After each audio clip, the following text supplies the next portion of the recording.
প্রিয় রসু, অত্যন্ত কষ্টের সাথে জানাইতেছি যে আমার আসলে কিছু করার আছিল না। আব্বা কইছিলেন আমি বিবাহ না বসলে তিনি এক ফোঁটা পানিও স্পর্শ করবেন না। আব্বা খায় না দেখে আম্মাও খায় না। বড় আব্বা দুলাভাইও আমারে উঠতে বসতে কথা শোনাইতেছিল।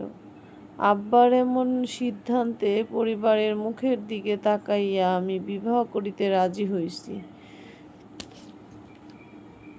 তুমি আমারে ভুইলা যাও, পাশের বাসার রুকাইয়ারে বিবাহ কইরো।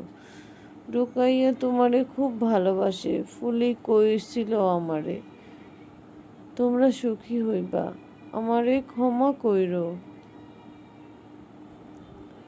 আমরা ভালোবাসছি, কষ্ট কাউরে ভালোবাসা পাপ না, কিন্তু আমরা পরিবারের কষ্ট দিয়ে সুখী হইতে পারতাম না।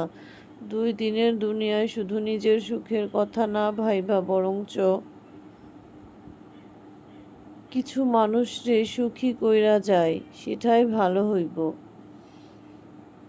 উত্তরপাড়ার পানাপুকুরের ঘাটে আমরা যে একসাথে থাকার শপথ নিছিলাম, আমি তা রাখতে পারলাম না। আমি তোমার গুনাহগার। আমারে তুমি মাফ কইরা দিও। তোমার দেয়া কানের দুল জোড়া চিঠির সাথে ফিরাইয়া দিলাম। স্বামীর ঘরে পা দেওয়ার আগে পুরাণ প্রেমের সব স্মৃতি মুইছা ফেলতে হয়।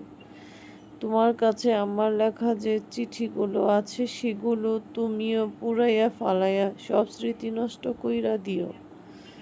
নিজের যত্ন নিও, আমারে ভাইবা কষ্ট পাইও না। আমি তোমার কপালে আসিলাম না, এইটা মাইনা নাও।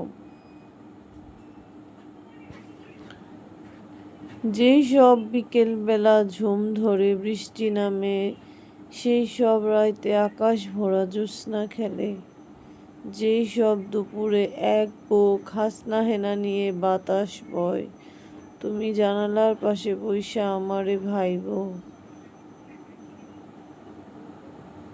ভালো থাইকো। ইতি তোমার গুলবাহার।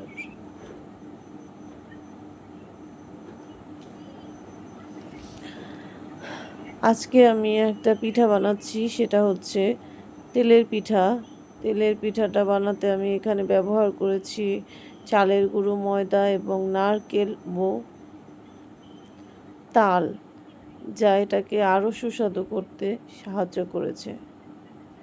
এই পিঠাটা এক এক জায়গায় এক এক নাম, কেউ ডাকে মালপোয়া, কেউ ডাকে তেলের পিঠা। তবে আমাদের ঢাকার এই এলাকাতে, আমার এলাকায় এটাকে তেলের পিঠা বলেই আমরা ছোটবেলা থেকে চিনি।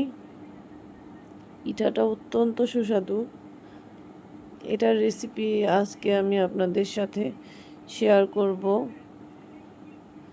আজকে না হয় কাল একদিন শেয়ার করব। আজকে শুধু পিঠাগুলো দেখুন কি সুন্দর কালার আর শেপ এসছে। উফ, জাস্ট দুর্দান্ত, জাস্ট দেখলেই জিভে জল চলে আসে।